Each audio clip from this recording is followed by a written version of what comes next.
E aí, gente, que tal? Tudo bem? Meu nome é Fernando. Hoje nós vamos ver a aula Substâncias Inorgânicas, Glicídios e Lipídios. Mas antes vamos fazer uma abordagem para você diferenciar o que são compostos inorgânicos e o que são compostos orgânicos, onde estão inseridos os glicídios e os lipídios. Muito bem. Tudo isso para a gente poder entender a célula. A célula, formada por membrana, por citoplasma, por núcleo, é uma estrutura viva, uma unidade biológica, que é formada por substâncias químicas. Essas substâncias químicas estão distribuídas pelo planeta no mundo inorgânico e no mundo orgânico. Mas o que seria o mundo orgânico? O que seriam as substâncias orgânicas e o que seriam as substâncias inorgânicas? As substâncias orgânicas seriam aquelas normalmente formadas pelo carbono. Já as substâncias inorgânicas são encontradas naturalmente na natureza. Vamos nos aprofundar um pouco nas substâncias inorgânicas. Começaremos pela água. A água é uma molécula maravilhosa. Se apresenta no estado líquido, no estado gasoso, no estado sólido e no estado plasmático. No estado plasmático. A água é formada por hidrogênios e oxigênios. O oxigênio tem carga negativa, o hidrogênio carga positiva. E essa maravilhosa combinação permite com que a água apresente então dois polos, dois lados, um positivo e um negativo. Isso permite com que a água apresente, desenvolva uma das principais propriedades dela, que é a de ser um solvente. E ela ganha a capacidade, ganha a notoriedade de ser o solvente universal. O que seria então o solvente universal? Pois é, pela propriedade de ter um polo positivo e um polo negativo, a água consegue se misturar com substâncias positivas e substâncias negativas. Ou seja, ela consegue se misturar com praticamente tudo na natureza, à exceção de algumas substâncias orgânicas, como os óleos, por exemplo, as gorduras. Uma outra característica importante é o controle da temperatura realizado pela água. Você já deve ter percebido que quando está correndo, começa a suar. Já deve ter percebido que o cachorro mergulha no lago, o gato, o passarinho. Ou seja, a maioria dos animais tem o tempo todo contato com a água. Por que esse contato, além de matar a sede, além de beber? Esse contato é porque o nosso corpo, trabalhando em alta velocidade, em alto metabolismo, ele aquece, ele começa a aquecer muito. E a água, então, começa a baixar a temperatura. Suar é bom, suar é importante por causa disso. A água, então, devido à sua propriedade de alto calor específico, ela consegue, então, roubar o calor da nossa pele, do nosso corpo e dissipar quando ela se evaporar. Então, toda vez que a gente está suando e começar a evaporar, em outras palavras, significa dizer o quê? Que nós estamos perdendo calor levado pela água e baixando a nossa temperatura. E assim a gente não vai passar de 50 graus, 100 graus Celsius e vai permanecer vivo. Uma outra característica importante é que a água participa dos metabolismos. O que significa dizer participa dos metabolismos? A água entra e sai de reações químicas. Por exemplo, a fotossíntese. Observe que o gás carbônico está reagindo com a molécula d'água aqui em vermelho e vai produzir glicose mais oxigênio. Tudo bem, você não precisa entender a reação. Só quero que você perceba que a água entrou na reação. Forneceu hidrogênios e oxigênios para todas essas substâncias que estão aqui. Muito bem. A reação da respiração é parecida com a da fotossíntese, só que é o contrário. A glicose agora vai reagir com o gás oxigênio e vai produzir gás carbônico. E a água mais energia, que na química a gente chama de ATP. E no futuro a gente vai ver isso. Então esta água estava na glicose, estava no oxigênio e agora está aqui pronta para ser usada de novo. Bem, percebam que a água na reação da fotossíntese entrou e na reação da respiração saiu. E essa é a dinâmica da água. Uma hora participando como reagente, uma hora sendo produzida como produto. E por isso ela é importante no metabolismo, nas reações químicas da célula. Posso dizer que a água é fundamental à vida. Uma outra característica interessante é que a água integra os fluidos dos organismos. Que fluidos seriam esses? Imagina a vida sem sangue, sem lágrima, sem suor, sem citoplasma, sem linfa, sem urina. É quase humanamente impossível pensar os organismos sem essas características, sem esses fluidos. E pode ter certeza, a água integra todos eles. Vamos ver agora o depoimento de um professor de educação física argumentando sobre desidratação. Olha só, através da atividade física, a gente tem a tendência de perder líquido. Durante algumas certas partes do ano, por exemplo, no verão, a perda de líquido é muito maior do que no inverno. E essa perda de líquido causam benefícios e malefícios no nosso corpo. Alguns dos benefícios que ela causa, por exemplo, além da queima de gordura localizada no corpo humano, também ela elimina através dos poros secreções do corpo humano. E através dos malefícios, a principal delas é a desidratação. Por isso que nós, professores de academia, orientamos os alunos a ter uma boa ingestão de líquido durante o exercício para que não cause desidratação. O que seria desidratação? Desidratação seria uma perda de sais minerais, água e cálcio do corpo humano. Tá? E isso causa o quê? Que a pessoa tem uma queda de pressão, causando às vezes até um desmaio dentro da academia. E aí, gostaram do depoimento? Viram só a importância da água? Não podemos perdê-la, não podemos desperdiçá-la, não podemos desidratar. Por isso, repita esse movimento, esse comportamento, várias vezes ao dia, até alcançar 2 litros d'água. Saúde! E agora, vamos sair da água, já vimos tudo dela, bacana, e vamos entrar nos sais minerais. Os sais minerais são diversos. Existe o nitrogênio, existe o cálcio, existe o ferro, existe o enxofre, enfim. São substâncias químicas que são necessárias, essenciais à nossa vida, à nossa saúde. O nitrogênio, ele está integrando as proteínas. Ele vai compor todas as proteínas do nosso corpo. Não existe vida sem proteína, assim como não existia há pouco tempo vida sem água. E cada proteína, cada aminoácido que compõe essa proteína é formado por nitrogênio. Uma outra substância importante é o cálcio. O cálcio integra várias funções essenciais da nossa vida. Você vai ficar louco agora, olha só. Não existe contração muscular sem cálcio. Não existe impulso nervoso sem cálcio. Não existe coagulação sanguínea sem cálcio. E não existe ossos, nem unhas, nem cascos, nem cabelo, nada sem cálcio. Então, essas 4 funções básicas tornam o cálcio extremamente importante. Curiosidade, então nós temos que tomar leite todos os dias durante o nosso desenvolvimento, porque nós temos que formar nosso sistema nervoso, temos que formar nossos músculos, temos que formar nossos ossos e temos que ter um processo sanguíneo, uma coagulação perfeita e aí nos desenvolvermos, ficarmos adultos. O ferro é outro mineral importante. Ele está envolvido com a nossa formação do sangue, a hemoglobina. Veja só o exemplo. Essa aqui é a molécula de hemoglobina. Quero que vocês prestem atenção para este átomo aqui. Próxima figura vai mostrar que esse átomo é o ferro, envolvido com aminoácidos. Isso aqui é uma proteína de grande peso molecular, onde o ferro está agregado, está inserido aqui no centro, formando na química ou na bioquímica o que nós chamamos de radical M. Muito bem, é aqui que o oxigênio vai reagir, vai se juntar, para que a hemoglobina possa transportá-lo pelo sangue, para distribuir pelas células de um modo geral. O sódio e o potássio são outras 2 importantes substâncias minerais envolvidas com a vida da célula. São muito importantes, mas muito mesmo. Olha só que interessante. Ambas estão envolvidas com os processos energéticos da membrana citoplasmática. O neurônio, aquela célula do sistema nervoso, quando ela tem que gerar impulso, quem vai fazer isso acontecer é justamente o entra e sai de sódio e potássio na célula. O entra e sai de sódio e potássio através da membrana citoplasmática. A dinâmica dessas 2 substâncias, desses 2 minerais, faz com que as cargas elétricas da membrana citoplasmática se alterem a todo momento, gerando impulso elétrico. É elétron que vai, elétron que vem, é uma maravilha. Uma outra importância é que o sódio e o potássio também estão envolvidos com a manutenção da água na célula. Ou seja, eles participam, eles ajudam a não perder água.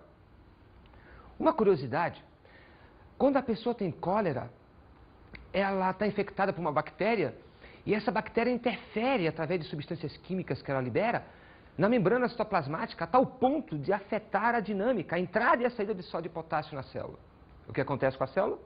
Começa a perder água, desidratar, e você então começa a sofrer sequelas tu começa a perder os níveis d'água no teu organismo e aí a tendência é, se tu não fizer um bom tratamento médico, tu vai acontecer o quê? Tu vai morrer. Tudo bem? O magnésio está compondo a clorofila, uma molécula química muito parecida com a hemoglobina, aquela que a gente acabou de ver com ferro compondo o sangue. Só que a clorofila está compondo os cloroplastos, sem complicar muito. A clorofila está presente nas folhas dos vegetais. E ela é responsável, por exemplo, pela fotossíntese. A fotossíntese é aquela reação difícil, complexa, grande, que é responsável pela produção do gás oxigênio. Sem a fotossíntese não tem oxigênio na natureza para nós, os seres vivos que precisamos dele, sobrevivermos. E muito menos compostos orgânicos. A clorofila está aqui, ó, proteína formando a clorofila e o magnésio no centro. Não é muito parecido com a hemoglobina que nós acabamos de ver agora, onde o centro era composto pelo mineral ferro, que vai compor o sangue? Aliás, deixei de falar, o sangue é vermelho por causa do ferro, né? Legal, né? Agora nós temos a clorofila com o magnésio, e é justamente o magnésio que vai dar aquela coloração verde à clorofila e verde aos vegetais, às folhas.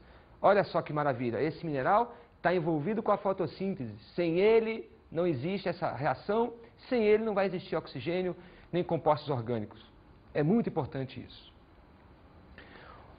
Um outro mineral importante, um outro mineral essencial é o fósforo. O fósforo está envolvido somente com a composição do DNA. Simples. A molécula onde estão todos os nossos genes, onde estão todas as nossas características hereditárias, as nossas informações genéticas. O fósforo vai integrar cada pedacinho do DNA, cada pedacinho do gene. Eu posso dizer, posso ser radical, que sem fósforo tu não forma o teu DNA, você não forma o RNA, logo você não tem como organizar suas características, não tem como manter seus genes e não tem como se organizar a vida. Olha só, um fósforozinho. Coma peixe, viu? Coma peixe, é importante. Vamos agora sair do grupo, né, das substâncias inorgânicas e entrar no mundo orgânico, no mundo dos carboidratos, dos lipídios, das proteínas, dos ácidos nucleicos, das vitaminas. Tudo bem? Vamos falar um pouquinho sobre os açúcares. Quer uma bolachinha? Não, né? Mas eu quero. O que eu estou comendo? Tá, tudo bem, é bolacha, mas de que ela é constituída? Tá, de trigo, mas o que é constituído o trigo? Pois é, o trigo é constituído pelos carboidratos ou glicídios, especificamente pelo amido. E o amido de que é feito? Por partes menores desses açúcares, as glicoses. Suas principais funções são energética e estrutural. Vamos falar um pouquinho da função energética. As células precisam funcionar, precisam realizar reações químicas, precisam respirar, precisam etc. E de onde vem a energia para esse funcionamento todo? De substâncias químicas. Que substâncias químicas são essas? Os carboidratos ou glicídios. É a mesma coisa, é uma nomenclatura. Então eu posso dizer que a primeira opção que uma célula tem para gastar energia, essa primeira opção sempre vai ser um carboidrato. Por que tu fala primeira opção? Tem segunda opção, Fernando? Tem. Os lipídios e as gorduras. Mas como o nome está dizendo, é a segunda opção. Primeiro, se tiver glicose no sangue, se tiver amido no sangue, se tiver essas substâncias químicas no sangue, a célula usa logo isso e funciona. Só quando não tiver glicose no sangue, ou um composto, um carboidrato, é que a célula vai, então, utilizar os lipídios. A principal molécula energética dos carboidratos é a glicose. Sem dúvida nenhuma, é a substância química mais utilizada pelas células. Comemos para conseguir energia. Comemos o quê? Comemos carboidratos. Comemos a bolachinha para conseguir energia. Onde está essa energia? Está no amido que compõe a bolacha. Mas que parte do amido? Na glicose. Uma molécula de amido é formada por centenas e centenas de glicoses.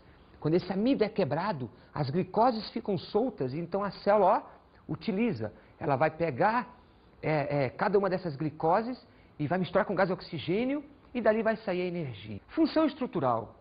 Função estrutural significa dizer que os carboidratos também podem compor parte da célula. Por exemplo, integram a membrana citoplasmática das células, formando nos animais, por exemplo, o glicocálix. Ou ainda, não precisa ser só a célula, pode ser o corpo inteiro, como no caso do esqueleto dos insetos, o exoesqueleto. Vamos falar daqui a pouco um pouquinho mais de cada um desses exemplos, tá? Os carboidratos são encontrados basicamente nos vegetais, mas existem também carboidratos nos animais, mas a maior parte deles se encontram nos vegetais. Vou te dar exemplo logo dos animais. Tu encontra carboidratos ou glicídios no leite e no mel, mas maciçamente nos vegetais. Toda vez que você está comendo um tomate, uma alface, um grão de trigo, uma soja, sei lá o que, de origem vegetal, tu está ingerindo carboidratos. Comida brasileira: arroz, feijão, saladinha de maionese, com a saladinha de tomate. Essa mistura, né, fantástica, é rica em carboidratos. A proteína está ali no bifinho, às vezes no torresminho. Quanto à classificação, os carboidratos podem ser divididos em 3 grupos: os monossacarídeos, os oligosacarídeos e os polissacarídeos. Os monossacarídeos são aquelas moléculas pequenininhas, os menores açúcares, aqueles que não podem mais ser divididos em nenhum. Eu posso dizer que os monossacarídeos são as unidades dos glicídios, dos carboidratos, a menor parte de um açúcar. Veja alguns exemplos: glicose, frutose e a galactose. São exemplos de monossacarídeos encontrados nas seguintes condições: glicose e frutose, muito comuns nos vegetais de um modo geral. A frutose, muito comum nas frutas. A glicose, muito comum no açúcar, esse que a gente come, com café, com leite. E a galactose, olha o nome, lactose, galactose, é o açúcar que vai, junto com o outro lá na frente que a gente vai ver, formar o leite, tá? Você quer ver a fórmula de um monossacarídeo? Esta estrutura é a glicose, ela é um monossacarídeo. A mesma glicose que está integrando a bolacha. Pois é, tu está comendo glicose, tu está comendo essa estrutura, e aí cada átomo desse vai ser agora quebrado e dali vai ser retirada a energia. Comendo bolacha, tu está comendo a glicose, onde tu consegue a tua energia. Os oligosacarídeos são as moléculas de médio porte, de tamanho médio. Eles são formados pela união de alguns monossacarídeos. De 2 até cerca de 10 monossacarídeos compõem um oligosacarídeo. Os mais famosos oligosacarídeos são os disacarídeos. Entre os disacarídeos se destacam, por exemplo, a sacarose, a maltose e a lactose. A lactose é o açúcar do leite. Fernando, mas você acabou de falar que é a galactose? Não. A galactose mais uma glicose vão formar então a molécula da lactose. Lembra-te, eu estou falando dos oligosacarídeos, especificamente dos disacarídeos, formado por 2 monossacarídeos, 2. No caso da lactose, é uma glicose com a galactose grudando, formando a lactose. Esse açúcar que vai dar o doce e as características do leite. Um outro açúcar é a sacarose, esse do açúcar cristal. Mas, Fernando, tu acabou de falar que a sacarose, que a glicose, que é o açúcar, que é o glicídio que se encontra no açúcar cristal. Calma. A sacarose é um oligosacarídeo do tipo disacarídeo, formado pela união de 2 monossacarídeos. Uma glicose mais uma frutose, grudando, formando a sacarose. Aí, algum industrial vai ficar rico vendendo o açúcar, que vem da cana, vem da beterraba. Um outro açúcar, e esse as mulheres odeiam, é a maltose. Por que mulheres? Porque a maltose é o açúcar mais comum do alimento. É a maltose ou é a glicose, Fernando? Olha só, a maltose é formada por 2 glicoses. A glicose praticamente não existe solta na natureza. Ou ela está na forma de amido, ou ela está na forma de maltose, de sacarose. Olha que o parta. Mas ela dificilmente se encontra nua e crua.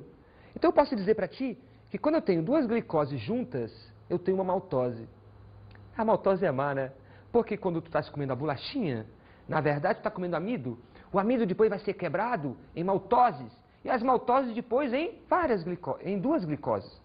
Então, na verdade, é a glicose que você está consumindo. Mas a glicose na forma de maltose e antes na forma de amido.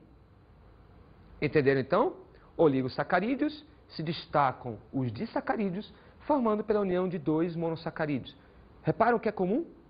Repararam? Glicose é comum nos três exemplos, tudo bem? Variando depois a galactose, a frutose e outra glicose. Os polissacarídeos constituem a última parte da classificação dos carboidratos. Os polissacarídeos são os açúcares gigantes, mega, são formados por milhares de glicoses. Destaca-se aí o amido, a celulose, o glicogênio e a quitina, que se dividem tanto em função energética quanto função estrutural. Vamos ver. Amido é a substância de reserva, é o açúcar de reserva dos vegetais. Quando você come uma mandioca, uma batatinha, tu estás comendo ali amido, tu está comendo ali a substância de reserva daquele vegetal. Mas também quando tu comes um vegetal, tu está destruindo ele, tu está quebrando a célula. E o que constitui a célula vegetal, especificamente na estrutura chamada parede celular, é a celulose. Isso mesmo, a mesma celulose que você tanto ouve falar das indústrias de papel. Eles matam o vegetal, tiram da natureza, passam por um processo sofisticado e aí se obtém o papel de celulose, em outras palavras, da parede celular dos vegetais. Um outro exemplo é o glicogênio. Só que agora o glicogênio está presente nos animais. É a substância de reserva dos animais. Muito encontrado e bastante armazenado no fígado, mas também pode ser encontrado nos músculos. Quando o teu corpo tem uma falência, tem uma deficiência de glicose por falta de comida, o corpo utiliza então o glicogênio, né? Que está tanto nos músculos quanto no fígado. E o último exemplo, também presente nos animais, é a quitina. Essa substância, esse açúcar, né, estrutural, semelhante à celulose, só que aqui vai compor o esqueleto, né, o famoso exoesqueleto dos insetos, né, dos artrópodes de um modo geral, que você vai ver melhor na aula do professor Rogério. Legal? Fala aí! Ó, eu costumo comer bastante arroz, carboidratos, proteínas. Não como muito lipídio, né? Mas como bastante proteína e carboidratos. Eu como saladinha todo dia de manhã. Tomar um ótimo café da manhã, almoçar bem. O que é que você come de manhã? Como pão, fruta, suco. Não gosto muito de café, essas coisas assim. Como uma carne bem reforçada, com bom tempero, assim. Muito bem, chega de açúcares, vamos aos lipídios. Vejam aqui a Bibi. Bibi tem uma pele sedosa, bonita, né? Lábio carnudo, mas ela é fofinha, né? Se a gente pudesse tirar essa pele que embeleza tanto essa maravilha, vocês iam ver que existe uma almofada de gordura por baixo. Essa almofada de gordura, né? Essa camada de gordura é que dá esse embelezamento arredondado no qual a pele vai por cima. Pois é, já estamos falando justamente dos lipídios. O que seria um lipídio? Acabei de dar um exemplo de gordura, mas também existem os óleos, existe o famoso colesterol. Os lipídios, então, constituem-se num grupo, né, de substâncias químicas que têm como característica, né, que na química são chamadas de organolépticas, mas enfim, tem características de graxa, lubrificantes. Quimicamente, o conceito de um lipídio é a união de um álcool ou mais de um ácido graxo, formando um éster. É devido aos ácidos graxos é que os lipídios têm essa característica melequenta, lubrificante, graxosa. Vejam a imagem da reação, então, de um álcool com um ácido graxo. Tudo bem? Vejam que temos aí um álcool chamado glicerol, unido a 3 ácidos graxos, formando o famoso triglicerídeo. Atenção para os 3 oxigênios que se formam entre os 2 carbonos do álcool e dos ácidos graxos, caracterizando então o éster. Onde eu encontro os lipídios? Onde existem as fontes dos lipídios? O Batata, nosso cameraman, é um exemplo. Vem cá, Batata, rapidinho, vem cá, Batata. Corre aqui, Batata, corre aqui, corre aqui. Corre aqui, Batatinha. Vem cá, rápido. Olha só. Vem cá. Imagine este animal, né? Este animal chamado batata. Ele tem, então, uma grande constituição, né? Lipídica. Gordura, por exemplo. Carne, né? A carne é uma fonte... Né? Obrigado, batata. A carne é uma fonte de lipídios.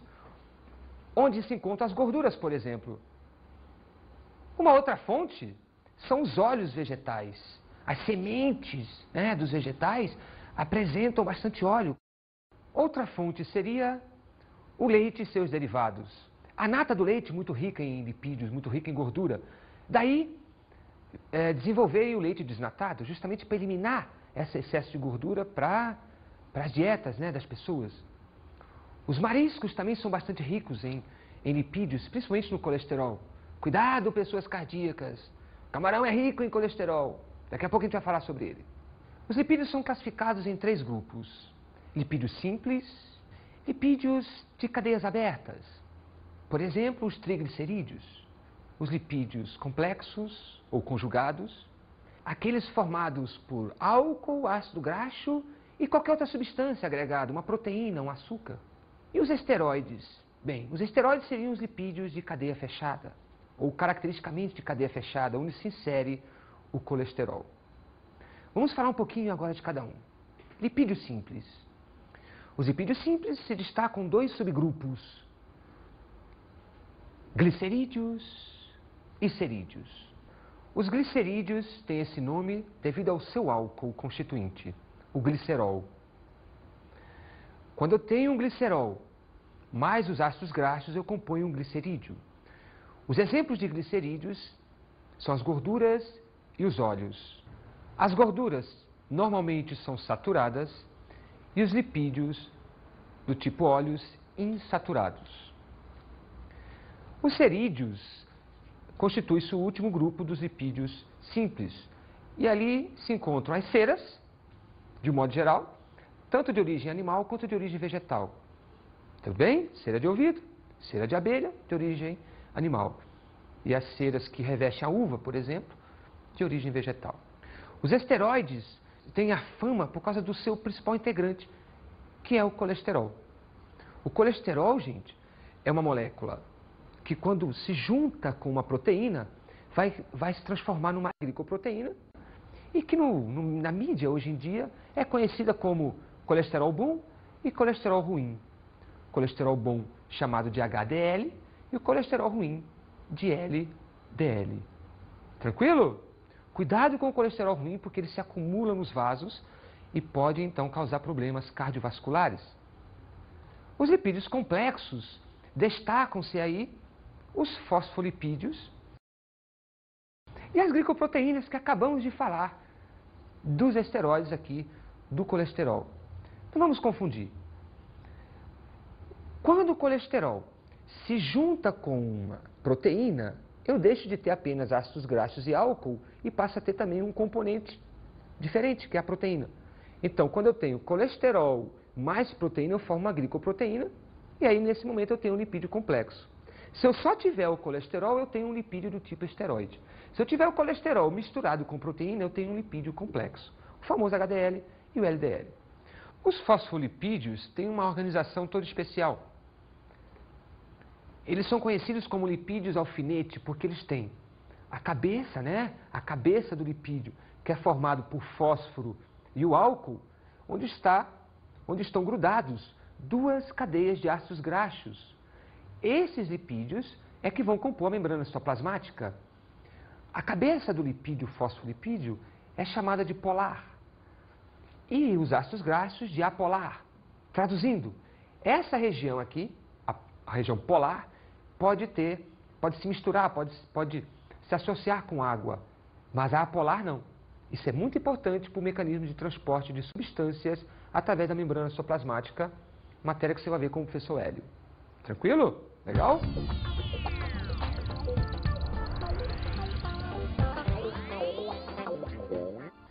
Bibi, vamos sugerir como dica de estudos para eles o seguinte: assistir ao filme Super Size Me, que fala da trajetória de um pesquisador que durante um mês se alimentou 100% de sanduíches, e o que aconteceu foi que ele ficou extremamente obeso e com sérios problemas cardiovasculares. Veja o filme, que é extremamente interessante.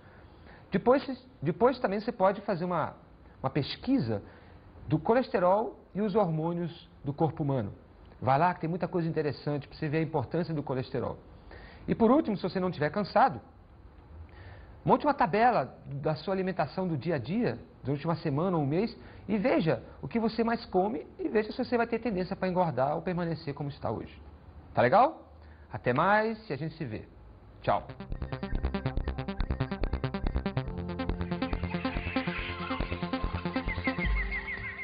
Na aula de hoje, falamos sobre substâncias inorgânicas, glicídios e lipídios. Substâncias inorgânicas tem como exemplo a água e sais minerais. Os glicídios caracterizam-se pela sua função energética e os lipídios pela função energética secundária e estrutural. Vimos a importância da água. A água constitui-se no principal componente químico dos seres vivos. É famosa pela sua função de solvente universal, controle da temperatura e participar da maioria dos metabolismos das células. Falamos sobre os açúcares. Os açúcares são moléculas relativamente simples e destacam-se pela sua função energética para os seres vivos. Exemplo maior: glicose, amido e celulose. E também sobre os lipídios. Os lipídios são moléculas mais complexas que os glicídios, mas ainda assim se destacam pela função de energia de reserva. Destaca-se aí o colesterol, gorduras e óleos. Bons estudos!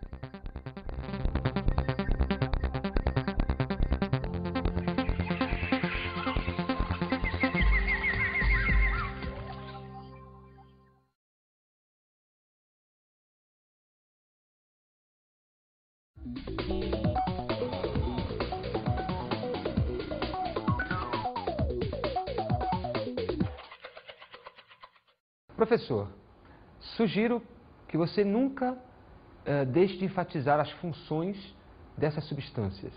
É primordial isso, porque em tempos modernos, no nosso dia a dia, as informações que chegam são sempre em cima das funções, desde a compra de um produto no supermercado até a aplicabilidade disso. No quesito água, é importante fazer uma conexão, nunca deixar de fazer essa conexão de ser vital para a vida, no sentido de só existe vida no planeta Terra porque tem água. Se não tivesse água, não teria vida.